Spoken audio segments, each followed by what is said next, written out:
Alors, je vous vois Carole Weidi, je crois. Non, c'est pas Non, Non? Pouria Si, si. Amir Shayai. Amir Chahi, oui. Bonjour. Bonjour.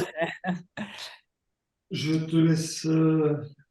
Et donc, je vous quitte aussi. Je suppose que je vous quitte Non, non, aussi. vous pouvez rester avec Vous nous, pouvez c'est rester? juste la parole est maintenant Ok, d'accord.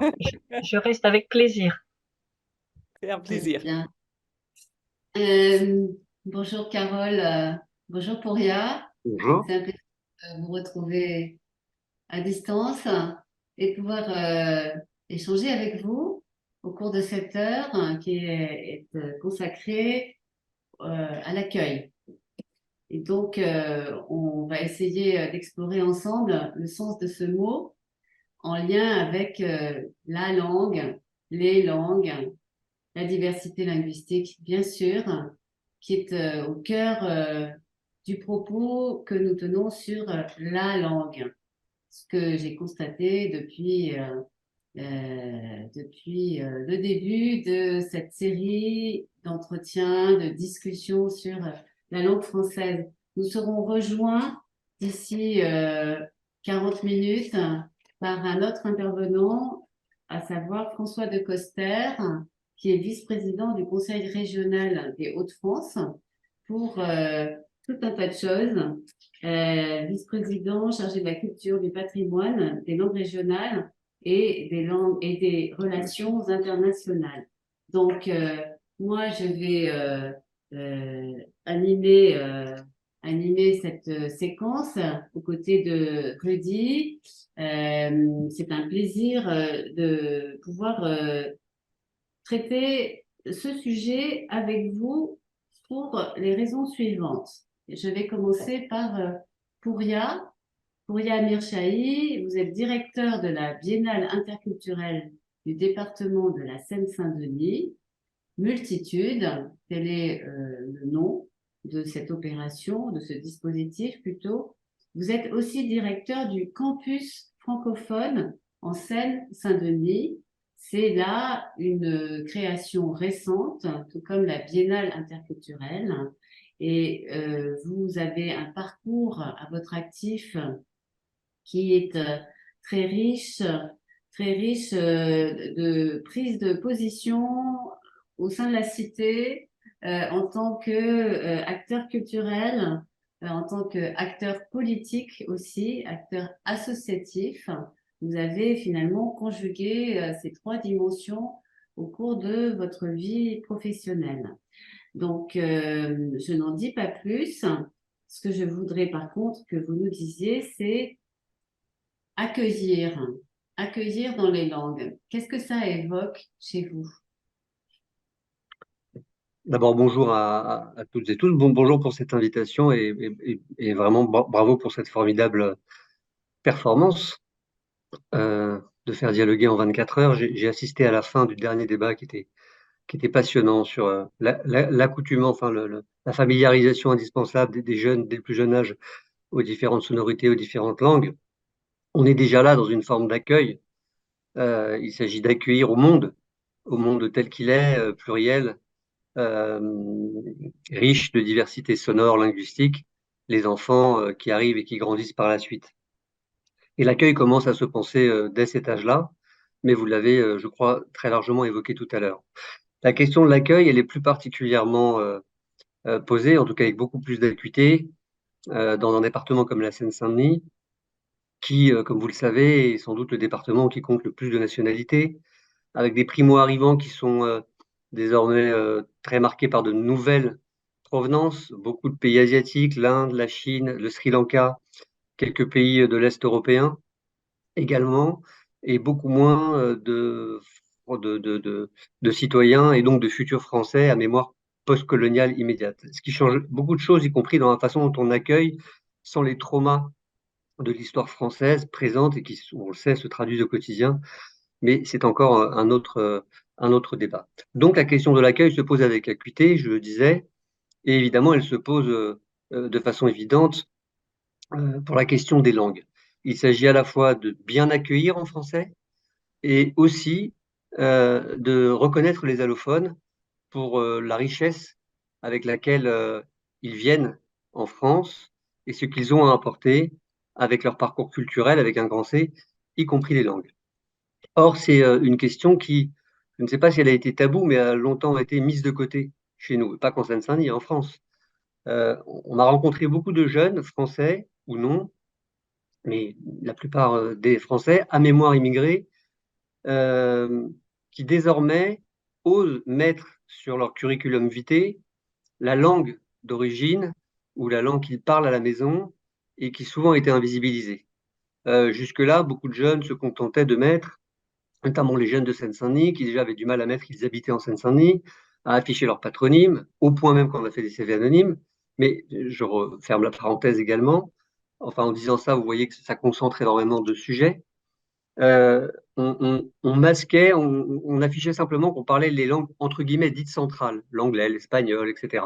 Mais on masquait qu'on parlait le wolof, qu'on parlait le farsi, qu'on parlait le soninké ou autre, comme si ça n'avait pas de valeur ajoutée. Or, ça a évidemment des valeurs ajoutées immenses que l'on commence à reconnaître et à encourager, mais il faut comprendre que ça a produit pendant des générations sur de nombreux jeunes à qui on a fait une injonction à l'effacement de soi, ce qui est terrible. J'imagine que vous avez discuté ou que vous allez discuter du rapport entre la langue française centrale et les langues régionales. Il y a des processus un peu analogues à l'œuvre. Mais là, on est dans un étouffement qui est d'autant plus dangereux pour faire société, en tout cas rend impossible l'idée de faire société, parce qu'il s'agit de jeunes Français ou en devenir qui ont vocation à vivre et à s'épanouir dans cette société. Et c'est que très tardivement qu'on a écouté enfin les psycholinguistes, les linguistes, les personnels éducatifs, pour comprendre à quel point, pour accueillir les gens, il faut savoir les reconnaître à travers tout ce qu'ils sont, parce que ce faisant et en reconnaissant les différentes langues, bah, on a des intelligences, enfin, on a une souplesse culturelle, on a une façon de penser, on a d'un point de vue, toutes les neurosciences le montrent, des potentialités qui se décuplent en termes cognitifs. Donc, c'est évidemment très bénéfique. Donc, ce que je voulais dire par cette première approche, c'est que ce sont aussi pour des raisons, je dirais, d'en commun pour faire société, mais de façon très concrète, qu'il faut partir de cette notion que accueillir les autres, c'est aussi les accueillir dans leur langue. Et je ne parle pas évidemment de l'accueil immédiat du primo-arrivant seulement, je parle aussi de ce que ça transmet, de ce que ces primo-arrivants transmettent ensuite de génération en génération. Ils se retrouvent, ces jeunes, souvent, lorsqu'ils sont accompagnés par, comment dire, dans leur parcours scolaire, avec quelques traumatismes, parce que on leur demande de bien parler la langue native ou la langue familiale à la maison, de bien parler le français à l'école. D'ailleurs, qu'est-ce que le bien parler? C'est aussi un autre sujet. Quel est ce bon français qu'il faudrait absolument et tout de suite apprendre? Vous avez vu que dans les récents débats qui vont sans doute revenir sur l'immigration, encore une nouvelle loi, il a été question de savoir s'il fallait venir en France en étant tout de suite francophone et parfaitement francophone ou pas, ce qui évidemment, à mon sens, est absurde. Mais on est là dans un sujet qui frotte vraiment les identités dans la société française et est un des irritants potentiels pour les individus qui se sentent victimes de cette double injonction à bien parler tout le temps et plutôt qu'être reconnus dans la richesse qu'ils portent et qu'ils apportent à la société française. Richesse, et c'est le deuxième point, qu'il se traduit dans notre vocabulaire quotidien. Et c'est pour ça que le campus francophone en Seine-Saint-Denis a été lancé aussi, parce que le français est en dialogue permanent avec plus de 150 langues en Seine-Saint-Denis, c'est-à-dire plus qu'à l'ONU. Et ce sont des mots nouveaux, mais vous savez ça mieux que quiconque, qui viennent enrichir chaque jour la langue française. Moi-même, qui ne suis pas forcément comment dire, un admirateur de tous les nouveaux anglicismes qui arrivent, il n'empêche que ces mots anglais enrichissent aussi la langue française. Et bien, de la même façon, les mots venant des quartiers populaires, eux-mêmes véhiculés par les flux migratoires ou venant de métiers difficiles, occupés par les immigrés souvent, viennent enrichir la langue française. Et les cultures urbaines sont riches de ces vocabulaires. Et il fallait aussi, pour nous, en Seine-Saint-Denis, faire reconnaître cet apport à la France de la Seine-Saint-Denis. Parce que ce n'est pas simplement une singularité un exotisme hexagonal. La Seine-Saint-Denis apporte au pays. Elle apporte justement cet enrichissement de la langue. À quoi on le voit? Eh bien, dans nos conversations communes, tout simplement, et on voit comment le français dit de la marge, le français populaire, le français des quartiers, devient un français parfois central dans les conversations des centres-villes, de la bourgeoisie. Je dis ça au sens sociologique du terme, je veux dire des habitants des centres-bourgs, moins métissés. Et on a des exemples de ces enfants dans les lycées des beaux quartiers parisiens qui disent wesh, par exemple, dans leurs conversations. Et donc, on voit à quel point il y a comme ça interpénétration, enrichissement. Donc, cet apport est nécessaire. Il y avait une nécessité, je dirais, d'ordre de l'épanouissement individuel qu'il fallait encourager, ce que j'ai évoqué tout à l'heure. Il y a aussi une autre nécessité qui est de reconnaître cette forme normative, je ne dirais pas jusque-là, mais en tout cas d'apport substantiel du vocabulaire, au-delà même des langues, hein, du vocabulaire généré par les quartiers populaires, eux-mêmes souvent issus des flux migratoires, à la langue française, à la langue commune, ce qui fait que l'en commun du français est un en commun fondamentalement interculturel. Et vous avez sans doute évoqué que, évidemment, quand on dit de la langue de Molière, on dit d'une certaine façon une ineptie, car la langue de Molière, telle qu'elle est parlée aujourd'hui, serait incomprise par Molière, et inversement, on aurait bien du mal à tout comprendre de ce que disait le français de l'époque. Donc c'est aussi ce campus francophone en Seine-Saint-Denis, une ode à la vitalité de la langue. Voilà. Pouria, pardon de vous interrompre. Je vous en prie. Justement, le campus francophone, est-ce que vous pouvez présenter cette opération en 3 mots pour qu'on comprenne en fait ce que ça fait dans le paysage de la Seine-Saint-Denis et aussi dans le paysage des initiatives en faveur du français, de la francophonie et des autres langues? Alors oui, le campus francophone mène diverses actions, des actions de résidence autour d'écriture créative. Les 2 premières résidences commencent dès le mois d'octobre. Les écritures créatives, elles sont littéraires pour cette première édition. Elles s'ouvriront sans doute demain au théâtre, aux jeux vidéo, à d'autres expressions d'écriture, à d'autres formes d'écriture. Et d'autres actions sont plutôt tournées vers ce dialogue dont je parlais entre langue française et autres langues vivantes. Donc je donne 2 exemples. Des exemples de mots voyageurs qui sont des interventions dans les collèges que l'on va construire pour montrer quels sont tous ces mots étrangers qui viennent enrichir la langue française. Ça donnera sans doute beaucoup de fierté aussi à ces enfants qui comprendront combien des mots issus des mémoires familiales ont apporté à l'en commun français dont je parlais tout à l'heure. Et une autre campagne, ici on parle français et farsi et tamoul et toutes les langues que l'on veut, que des commerçants volontaires de la Seine-Saint-Denis, souvent des petits commerçants, vont sans doute, enfin pour beaucoup d'entre eux, on va commencer modestement en 2024 cette campagne, à la veille des Jeux Olympiques et Paralympiques, puis on va l'étendre dans les prochaines années à tout le département. Ces commerçants vont afficher sur leur guérite, un peu comme on affiche ici, on accepte la carte bleue ou pas en dessous de 10 euros. Vous voyez, chose très simple. Ici, on parle français et mandarin. Et ce sera écrit en français évidemment, mais aussi dans la graphie, le cas échéant, et en tout cas dans la langue dans laquelle on affiche son plurilinguisme. Ça renvoie à ce que j'évoquais tout à l'heure sur la richesse du plurilinguisme, qui n'est pas simplement une reconnaissance à portée d'en haut, de façon verticale, hein, en disant nous, institutions, nous reconnaissons la richesse, mais en donnant la possibilité à ceux qui en sont porteurs, qui sont porteurs de ce plurilinguisme, de pouvoir l'afficher avec fierté, de montrer que là aussi, ils contribuent à la vitalité interculturelle du territoire. Voilà comme exemple ce que le campus francophone fait. Campus francophone qui va être inauguré formellement le 15 décembre prochain et qui sera justement l'occasion de reconnaître l'ensemble de ces nécessités, de cette stratégie interculturelle par la signature d'un pacte linguistique avec la DGFLF, la Direction générale, la Délégation générale à la langue française et aux langues de France. Et on est très fiers d'être le 2e territoire après les Hauts-de-France à signer ce pacte linguistique, qui est une forme de reconnaissance importante de ce qu'est aussi cette francophonie-là.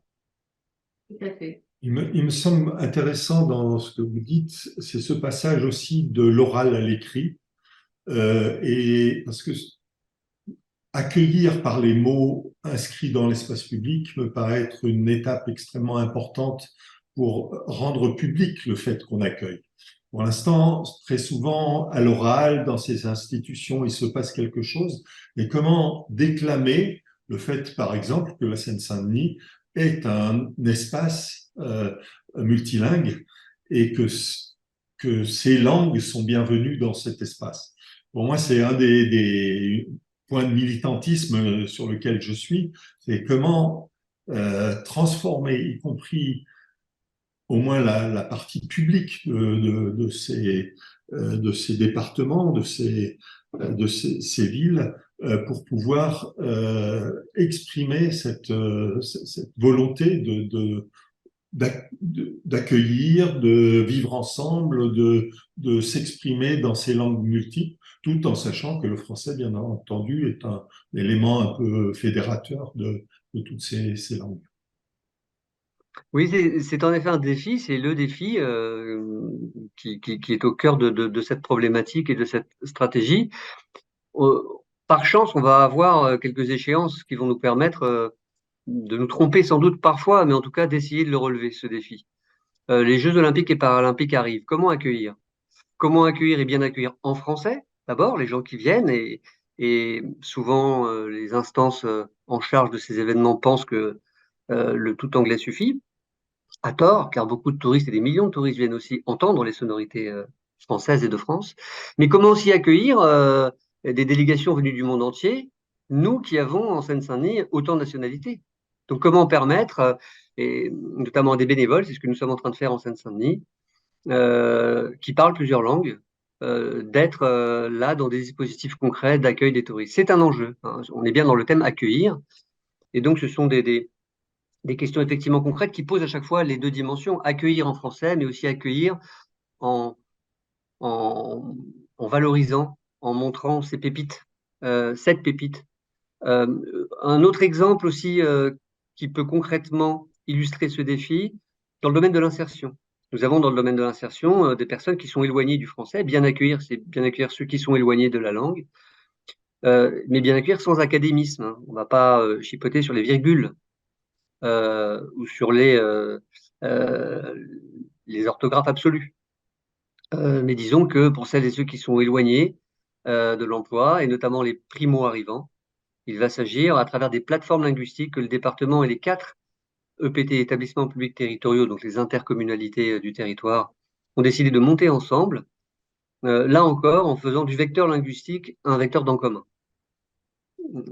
Voilà concrètement ce que le campus francophone veut appuyer, accompagner, relayer, créer, en étant déjà chez nous le plus exemplaire possible, en tout cas essayer de faire le mieux qu'on peut avec cette beauté du territoire et d'en discuter avec d'autres. Et nous avons des discussions avec d'autres territoires francophones, en France et évidemment en dehors de France, pour essayer de conjuguer ces expériences et de voir ce qu'on peut en tirer.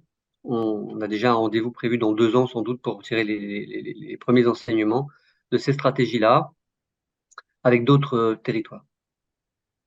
Alors, on attend avec impatience la signature du pacte linguistique État Seine-Saint-Denis le prochain 15 décembre. Complètement, exactement. Merci Pouria. C'est moi. Alors, quittons la Seine-Saint-Denis pour nous diriger vers le nord, dans les Hauts-de-France, le nord des Hauts-de-France. Alors, Carole Weidi, directrice de l'association Mots et Merveilles. Peut-être pouvez-vous nous expliquer en quoi consiste cette association, quel est son dessein? Micro, s'il vous plaît. On vous entend pas. On vous entend pas. Mais le micro. Non. Oh, non.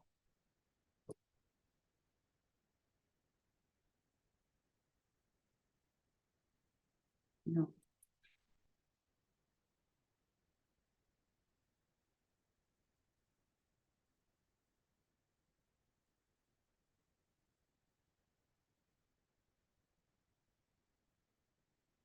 Bien, en attendant, toi non Oui, plus. je peux voilà, dire un mot.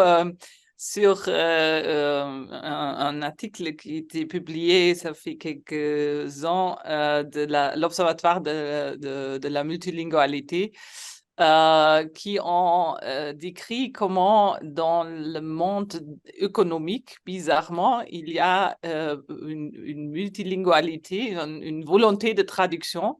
C'est pas la traduction, c'est la traduction autour de leurs produits.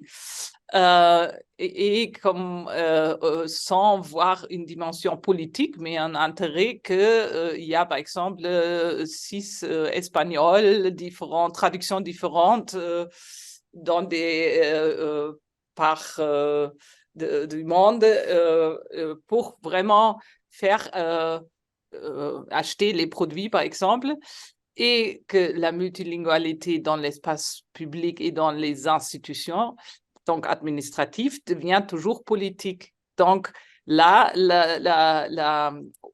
et même, comme vous avez dit, les Jeux olympiques, on aurait l'intérêt de faire traduire en direct et accueillir. Mais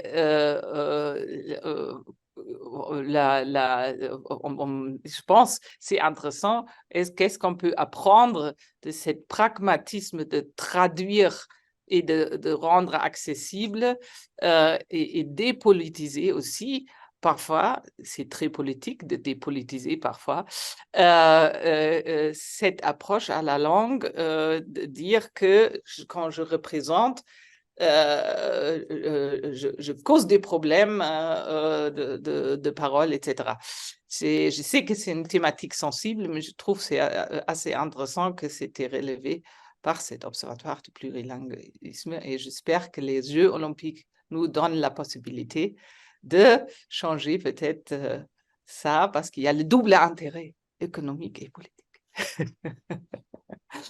Peut-être qu'il faut que vous ressortiez et rentriez à nouveau. Parfois, ça facilite.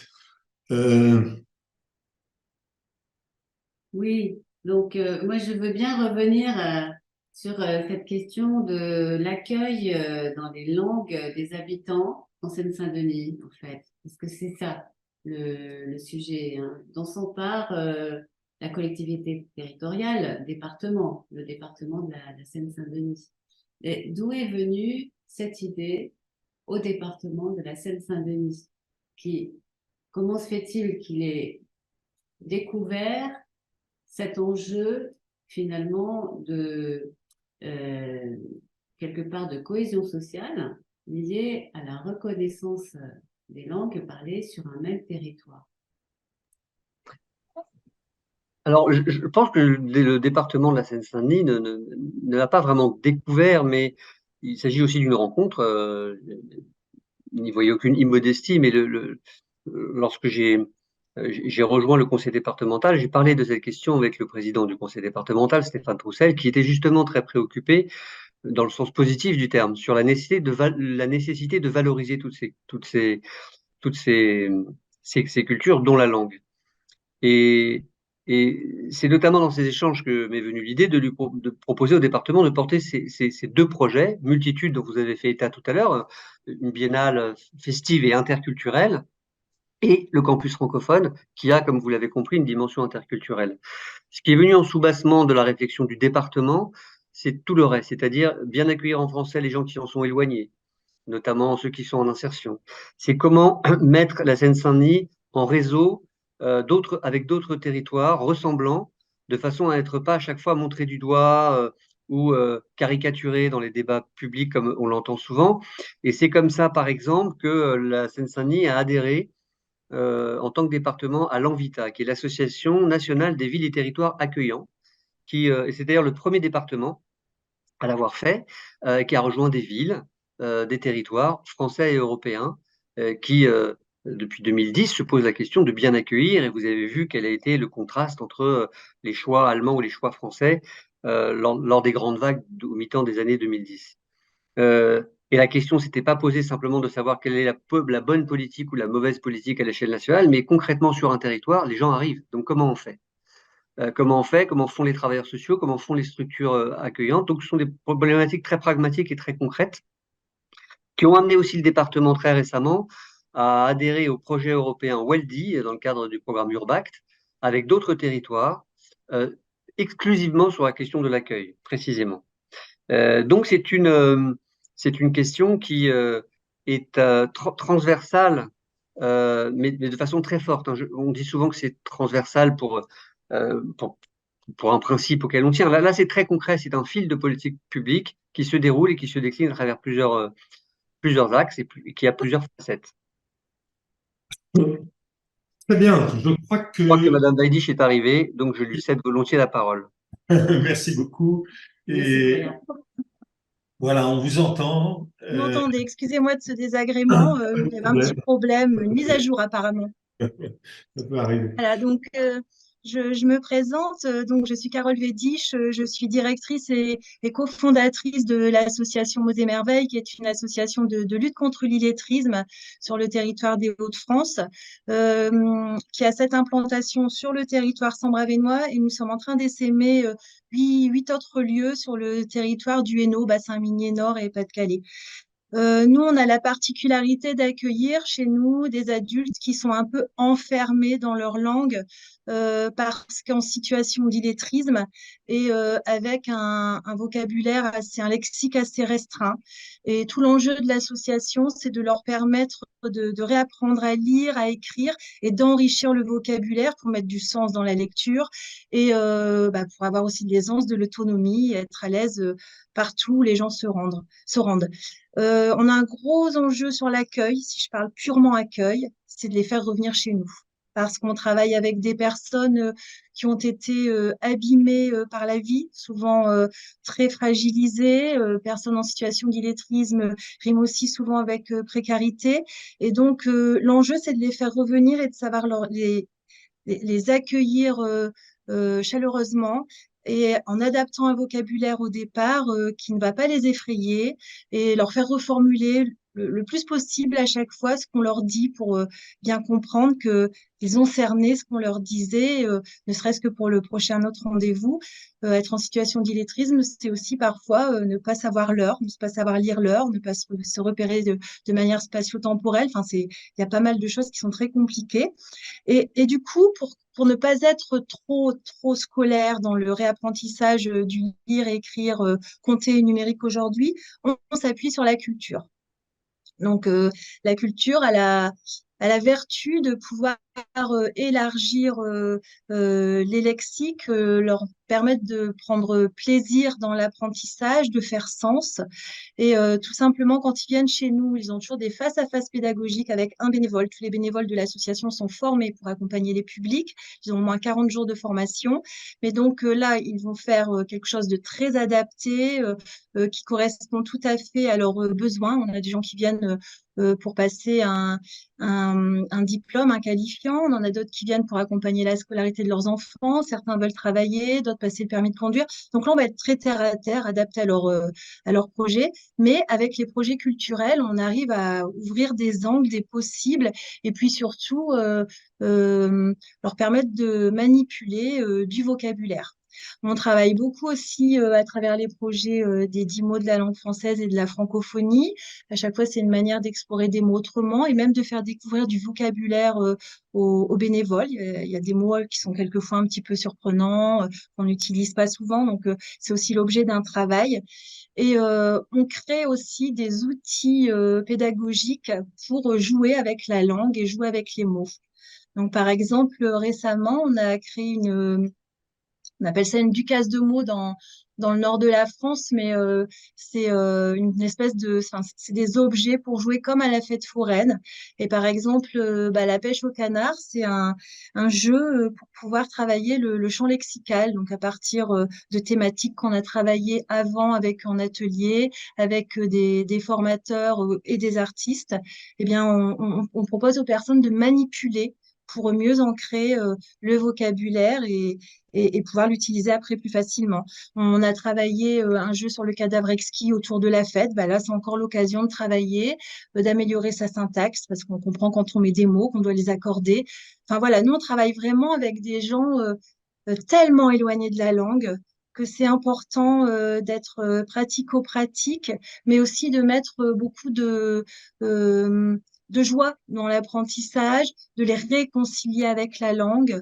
Voilà, l'intérêt de l'association, c'est de travailler comme ça avec ces publics pour qu'ils adhèrent à la formation alors qu'ils ont toujours été exclus lorsqu'ils étaient scolarisés. Donc, vous dites que une des difficultés, c'est l'accueil, c'est-à-dire d'arriver à faire qu'ils viennent vers vous, je Mhm. suppose.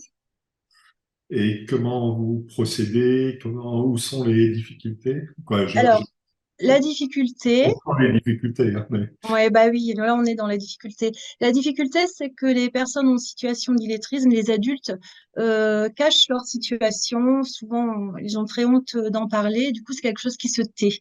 Et donc, nous, en amont, on travaille avec un maximum d'acteurs de guichets. Donc, ça peut être des salariés de Pôle emploi, des salariés RSA, ça peut être aussi des gens dans des administrations. Donc, on les forme pour les sensibiliser à ce qu'on appelle la culture de l'illettrisme, pour leur permettre d'identifier les publics et de mieux les orienter ensuite vers des structures comme les nôtres.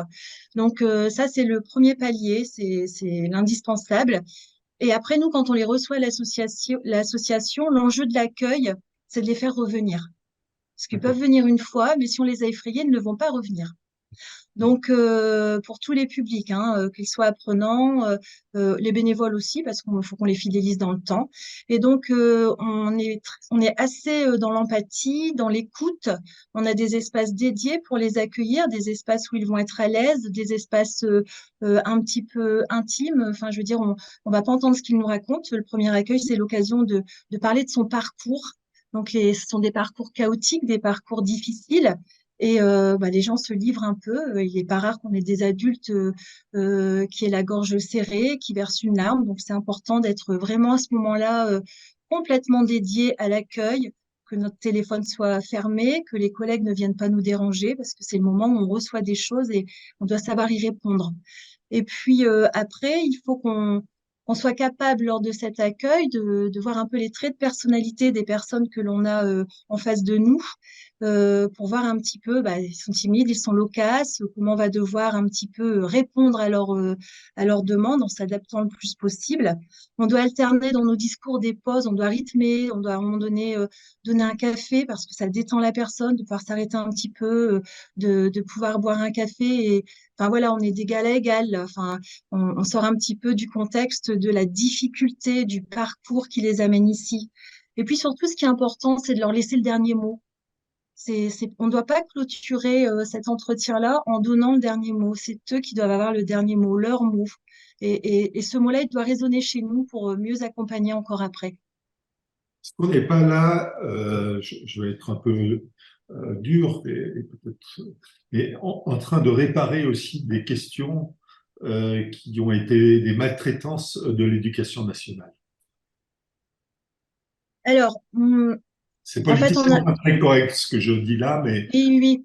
Alors, c'est assez paradoxal. On a chez nos publics des gens qui n'ont pas réussi à l'école, mais qui ont un beau discours sur l'école, qui ont eu des enseignants avec lesquels pour lesquels ils ont un bon souvenir. On a d'autres personnes, effectivement, qui ont souffert à l'école. Mais l'école s'adresse à tous et je pense qu'à un moment donné, nous, les publics qu'on reçoit à l'assaut sont des gens qui ont eu des parcours difficiles à la maison aussi, à la maison et à l'école. C'est des enfants qui ont été placés, déplacés. J'ai des enfants de l'ASE, par exemple, qui sont aussi accompagnés à Mots et Merveilles, qui arrivent tout d'un coup dans un foyer, dans une nouvelle école. Mais ils veulent pas de cette école-là. Ils voulaient rester chez leurs parents et dans l'école où ils étaient. Et malheureusement, les adultes qui arrivent chez nous un peu cabossés, ils ont eu des parcours comme ça. Donc, ils arrivent dans des écoles où ils ne se plaisent pas, ils sont plus avec leurs frères et sœurs, ils sont plus avec leurs camarades. C'est impossible d'apprendre quand on est dans cet état d'esprit. Donc, oui, l'école a aussi une responsabilité, mais aujourd'hui et avant encore plus, les enseignants n'avaient pas forcément la capacité d'adapter, de faire du cas par cas. Et en fait, avec des personnes fragiles comme celles qu'on accueille aujourd'hui, il aurait fallu à un moment donné se poser autour de l'enfant. Le travail qu'on fait autour de l'adulte, il aurait fallu le faire autour de l'enfant à ce moment-là. Et puis, on a des adultes qui ont été scolarisés tardivement, à l'entrée au CP, par exemple, qui n'ont pas eu tous les prérequis du geste de l'écrit, qui n'ont pas eu tout le vocabulaire nécessaire pour pouvoir évoquer leurs émotions. Pouvoir parler, évoquer ses émotions, c'est essentiel pour revenir sur les difficultés des gens. Et voilà, nous, on arrive avec des adultes qui n'avaient même pas ce petit bagage, quoi. Avec des parents qui se sont pas projetés sur eux, qui n'ont pas eu d'ambition non plus sur leurs enfants, ils ne se sont pas sentis aimés, n'ont pas voulu progresser pour leurs parents. Voilà. Et l'école, elle peut pas le réparer, ça, finalement. Il faut un village pour éduquer des enfants. Et ben là, voilà, on est vraiment dans ce contexte-là. Oui Est-ce et non. Mais peut-être Vera, oui. euh, est-ce que, parce que ce que je vois, parce qu'on intervient dans plusieurs projets sur le terrain, et je vois que le portable a pris un rôle de captation des mots, qui fait le pont parfois et qui aide, mais qui cause aussi beaucoup de problèmes. On a parlé de ça parce que la captation ne correspond pas vraiment à ce que la personne a dit, les dialectes et les faux ne sont pas pris en compte et ils ne peuvent pas corriger parce qu'ils ne savent pas ce qu'il est écrit. Mais en oral, c'est un vrai instrument de connexion.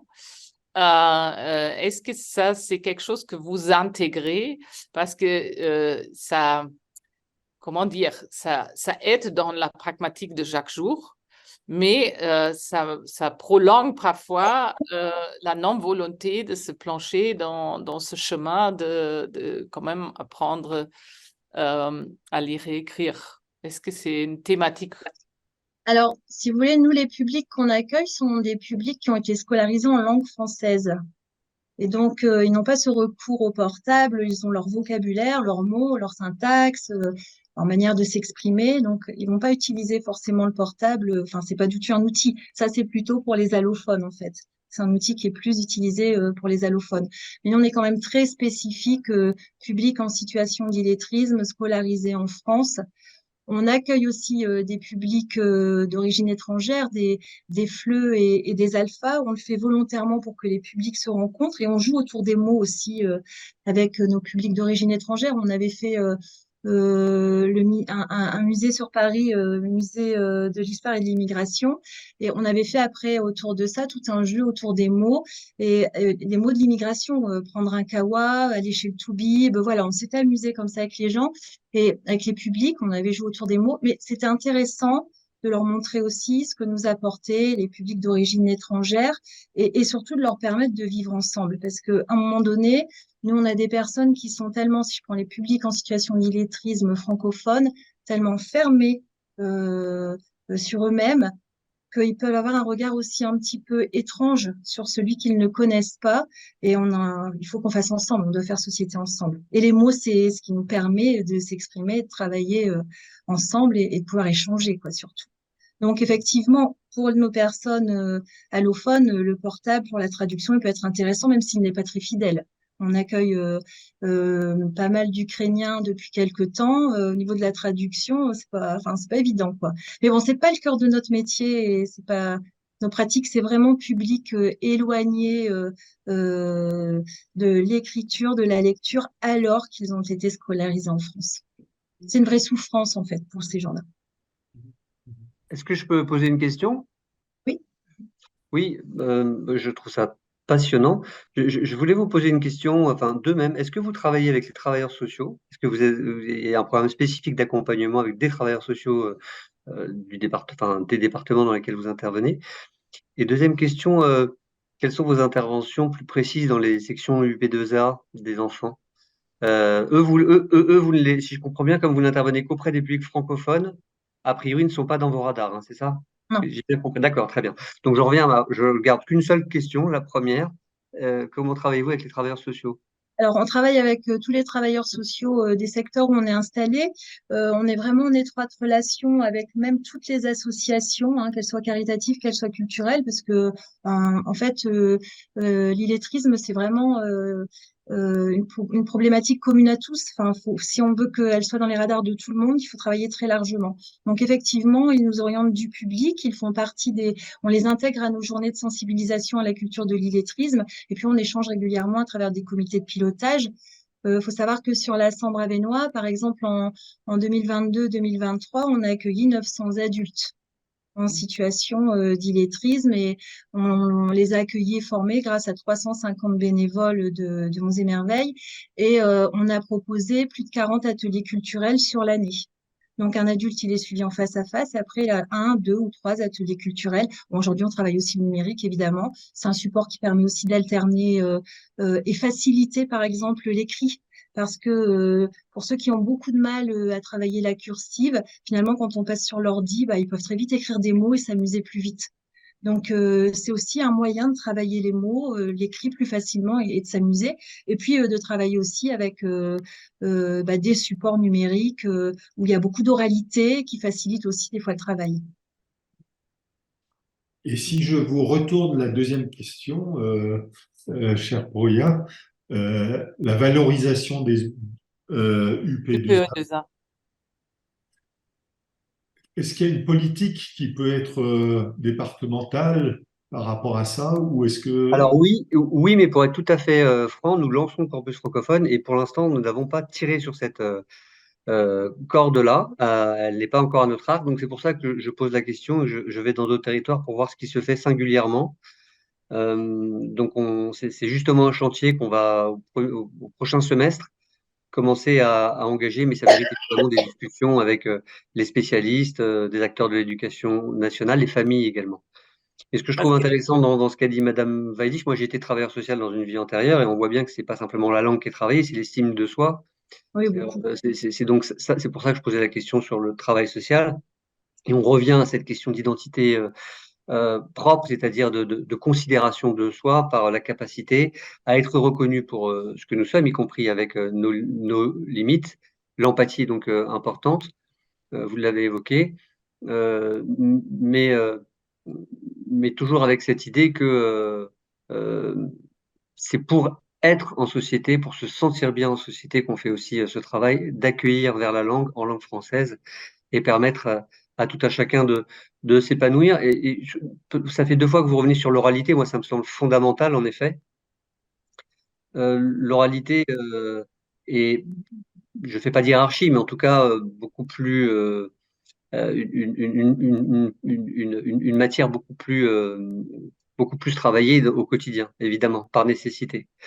Et nous avons remarqué en Seine-Saint-Denis, où nous avons beaucoup de jeunes, des jeunes francophones, hein, c'est la plupart de nos jeunes en Seine-Saint-Denis, mais qui souvent ont, sont pointés pour leurs difficultés dans ce qu'on appelle le français soutenu.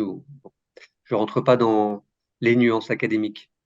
Et pourtant, dès lors que ces jeunes, dans des partenariats spécifiques, au concours de Sciences Po ou à d'autres, dans les concours d'éloquence participent, ils raflent tous les prix. Ce sont les meilleurs à l'oral. Bon, c'est la tchatch, mais c'est une tchatch travaillée. On apprend aussi à faire d'une faiblesse apparente, c'est-à-dire ce que vous avez évoqué tout à l'heure, parfois une faiblesse de vocabulaire, une limitation de vocabulaire. D'abord une conscience, on essaie d'en avoir conscience pour travailler ça, bien sûr, mais on essaie aussi d'en faire une force parce qu'on est capable de raisonner, on est capable de rhétorique, on est capable de dialectique, et ce sont des choses qui sont très importantes dans la production d'un discours et notamment d'un dialogue, parce que les concours d'éloquence, même si ce sont souvent des monologues, ça vient en concurrence, en émulation. Et donc, ce sont des choses dont on parlera notamment le 15 décembre. Mais en tout cas, sur le bien accueillir en Forêt, je serais curieux d'avoir votre témoignage ce jour-là. Donc, je vous en reparlerai, Madame Weidisch, avec plaisir, parce que c'est très intéressant. Merci, avec plaisir. Ce qui a Je peux me été... permettre, il y a les UPE2A sont quand même une structure pour moi qui sont exemplaires dans la logique de l'accueil.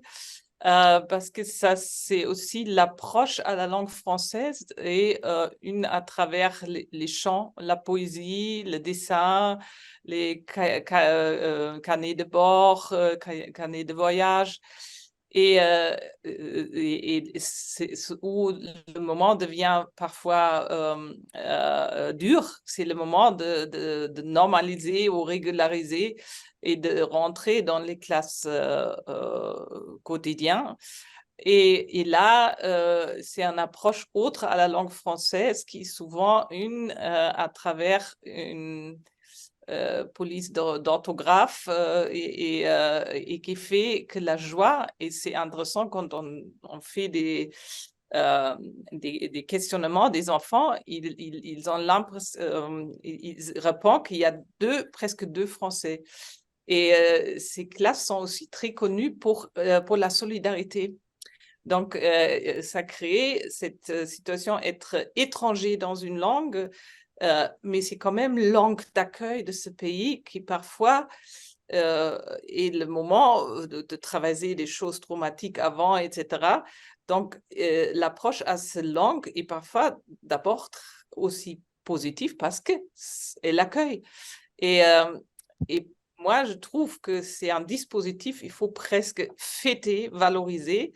Malheureusement, dans les dernières années, ça je peux dire comme parent élu et engagé auprès de Doulala, cette association, il est plutôt l'inverse qui se fait dans les moyens, dans les UPE2A ne sont pas nommés dans le nombre de classes, donc ils sont ajoutés dans des classes qui fait que des classes de 30 deviennent 34, mais les UPE2A ne sont pas comptés, donc c'est des classes de 30. Donc il y a tout je pense c'est un projet de beauté de valoriser ces classes comme un centre d'ouverture vers le monde au lieu de le mettre un peu à côté. Mais peut-être votre festival permet d'aider à cette valorisation et de donner encore plus de lumière, votre académie, plus de lumière à ce dispositif merveilleux. Et je peux dire quelque chose et je trouve que c'est aussi tellement important donc de valoriser la langue maternelle parce que ça donne des capacités au cerveau aussi de s'adapter et ça donne des capacités qu'un enfant monolingue n'a pas. Donc je pense qu'on le met pas assez en valeur ça. Oui, ce qu'on peut dire quand même, c'est que il y a tout un travail qui est fait dans ces unités pédagogiques qui accueillent les élèves d'où nous arrivons, justement à la valorisation des langues. Et il y a des approches, notamment pour l'enseignement de la grammaire, reposant sur les contrastes dans les systèmes internes des langues. Hein, le fait que, par exemple, il y a des langues, des élèves qui arrivent dans ces classes qui n'ont pas d'article. Voilà, donc on va demander à ces élèves d'expliquer ce qui pensent par rapport à la langue qu'ils apprennent à l'école. Et sont des approches très fécondes avec des outils qui ont été produits, notamment en Seine-Saint-Denis, qui est le département qui accueille le plus d'élèves allophones et qui a le plus du PE2A. C'est la Seine-Saint-Denis. Moi, je voudrais bien revenir maintenant sur un point qu'on a en tête dans toutes ces discussions et qui aussi est la raison de cette opération des 24 heures de conversation sur la langue française, c'est la Cité internationale de la langue française. Comment voyez-vous, à votre niveau, pour aussi votre engagement en faveur de l'accueil dans la langue, comment voyez-vous ce nouvel équipement culturel qui est proposé à Villers-Cotterêts au niveau territorial, au niveau national et au niveau international, ces trois niveaux? Qu'est-ce que ça représente pour vous? Qu'est-ce que vous pouvez en faire à votre niveau? Qu'est-ce que ça représente? Qui doit répondre en premier? Pour répondre à cette question, en attendant Monsieur De Coster qui nous rejoint.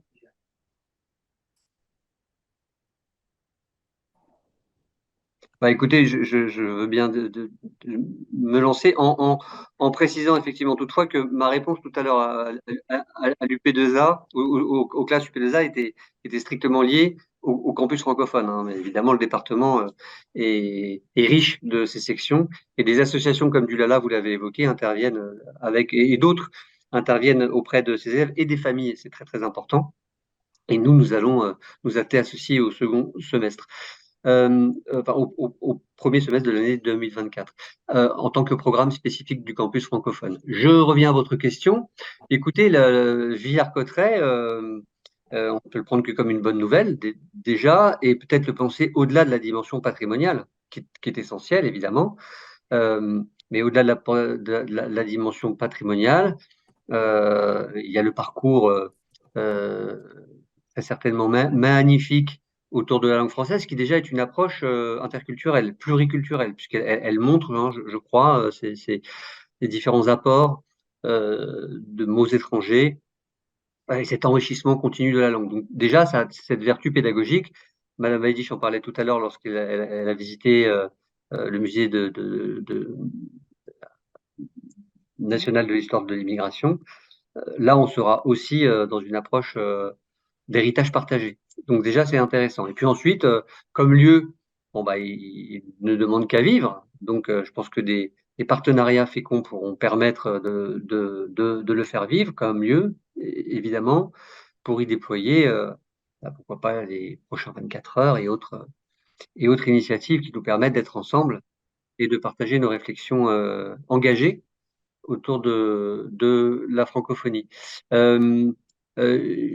Je n'ai pas encore, mais pour être très concret, je pense il faut d'abord attendre que cette inauguration officielle se fasse là très très bientôt, pour qu'on puisse ensuite échanger entre les équipes sur des pistes de travail très concrètes. Mais nous avons hâte et nous avons eu un premier échange avec Monsieur Rondin pour aller dans ce sens après, après cette inauguration qui mobilise beaucoup pour justement permettre à tout l'univers francophone, déjà l'univers francophone de France, peut-être que c'est ça qui est important, de s'approprier cet outil qui est un outil national, parce que c'est l'année 2024 qui va le porter, donc c'est le sommet de l'OIF qui est particulier, parce que c'est évidemment les chefs d'État et de gouvernement qui sont concernés, mais nous, on parle aussi vous l'avez vu, de la francophonie d'un point de vue plus démocratique au sens étymologique du terme. Ce sont les gens dont on parle, c'est notre en commun. Donc c'est peut-être la francophonie de France qui est questionnée à travers Villers-Cotterêts.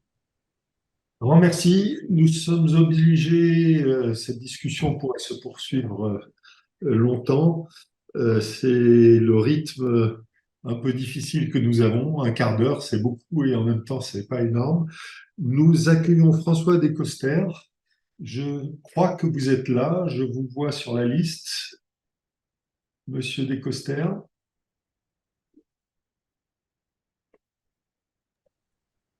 Voilà. Désolée, je suis obligée de vous quitter et j'étais ravie de participer à cette conversation. Merci. Merci, au revoir. Monsieur Descoster, je vous vois sur la liste. Vous êtes donc là. Ah.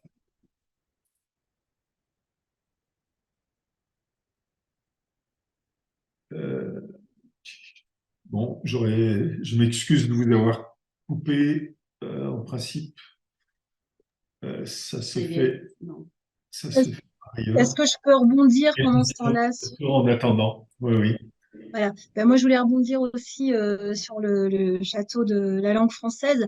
Alors évidemment, moi, j'ai besoin aussi d'aller sur place. L'inauguration sera du coup bienvenue pour voir un petit peu comment je vais pouvoir m'emparer des lieux et penser un projet avec les publics, aller visiter. Mais ce qui est évident, et c'est quelque chose qui est partagé aussi avec les bénévoles de l'association, parce qu'on est très attentif à ce projet, c'est que c'est important que l'illettrisme résonne aussi au château de la langue française et que nos publics y soient à l'aise et qu'on puisse aller le visiter et travailler quelque chose en lien avec la langue, la francophonie et les langues de France. Donc, on attend. Moi, on est très concret avec nos publics. Et donc, il faut qu'on puisse s'emparer du projet pour après le décliner et faire des projets culturels autour. Voilà. Enfin, on est ravis. Oui, les projets culturels que vous faites ont le mérite finalement de faire sortir vos apprenants de votre structure, mais aussi de les emmener à droite et à gauche. Est-ce que vous pouvez décrire les effets que ça produit finalement, ces visites hors les murs, ces Bah, écoutez, alors, elles sont essentielles parce que les personnes qui sont en situation d'illettrisme sont peu mobiles, n'utilisent pas les transports en commun, par exemple, et du coup bougent sur un périmètre de 2-3 kilomètres, hein, que ce soit pour faire leurs courses, que ce soit pour aller chez le médecin, on va pas chez le spécialiste, enfin voilà. Et donc nous, quand on les sort et quand on va au musée, ben, ils prennent les routes de France, ils arrivent dans des endroits dans lesquels ils ne se sentent pas légitimes, qui sont très grands et c'est compliqué quelquefois je vous parlais tout à l'heure de travail sur le spatio-temporel, quand on est toujours dans des endroits restreints, petits, confinés, tout d'un coup, quand on est dans des endroits très, très grands, ça peut intimider les publics. Et donc, les emmener au musée, bah, c'est leur montrer que c'est pour eux, c'est quitter un territoire, c'est découvrir une autre région. On est allé plusieurs fois à Paris, évidemment, ce que tout le monde a voulu, c'est voir la Tour Eiffel, et on respecte. Donc, on passe, on va voir la Tour Eiffel aussi. Et puis après, on entre dans les musées, on prend des guides. On essaie aussi à chaque fois d'avoir quelque chose un atelier après, pour que ce soit très, très concret après et qu'ils puissent retravailler ce qu'ils ont vu. Ah, peut-être que Monsieur François Descoster est arrivé. François Descoster est là. D'accord. Bon, Excusez-nous, c'est pas on grave. un peu. Monsieur Descoster, est-ce qu'on vous voit pas encore et votre micro est à nouveau fermé? Bah, j'en profite pour vous remercier de cette invitation, Merci aussi. cette rencontre. Pardon de vous avoir arrêté. Non, non, mais aucun problème, on remettra ça. C'est le problème du direct. Très, très bonne suite des 24 heures. Je ne Merci beaucoup. pourrais pas rester pour la suite, mais je regarderai les captations. Merci. Merci. À bientôt. À bientôt. Au revoir. Au revoir. Au revoir, Carole. Alors, Monsieur Descoster est bien là. Je crois qu'il y a des problèmes techniques. Parce que...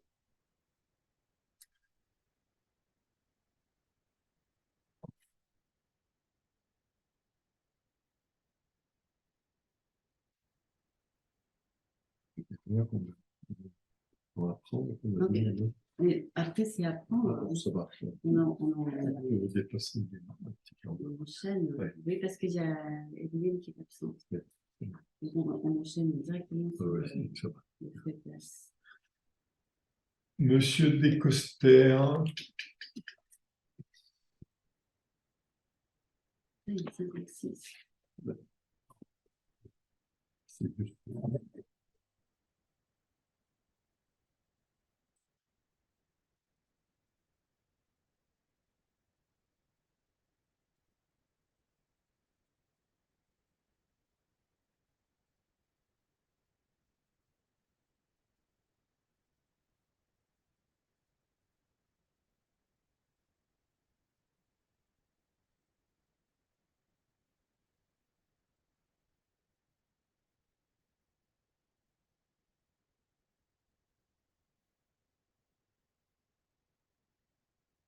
Monsieur Descoster, je crois que vous êtes à Chypre et peut-être que vous nous entendez. Si vous avez des difficultés pour rentrer, je pense qu'il faut ressortir complètement et installer et rentrer à nouveau. Je lui ai dit, mais je crois qu'il ne capte pas en fait. D'accord. Bon. Et du coup, je lui ai dit qu'il y avait de la place sur le créneau innové. Donc, si elle arrive à rentrer, c'est peut-être que j'avais pas compris, si elle arrive à rentrer en contact avec lui d'ici là, qu'il viendra faire un Et débat. même sur apprendre tout de suite. Oui, Parce qu'il y a que- oui, je lui ai dit à apprendre et innover, que les deux créneaux étaient. Voilà. Ok. Du coup, je vous tiens au courant de ce qu'elle me dit. Oui, faites-moi des messages que je sois au courant. Oui. Merci. Comme Madame Faraday Duval est déjà là, vous pourriez peut-être... Il est 11 heures.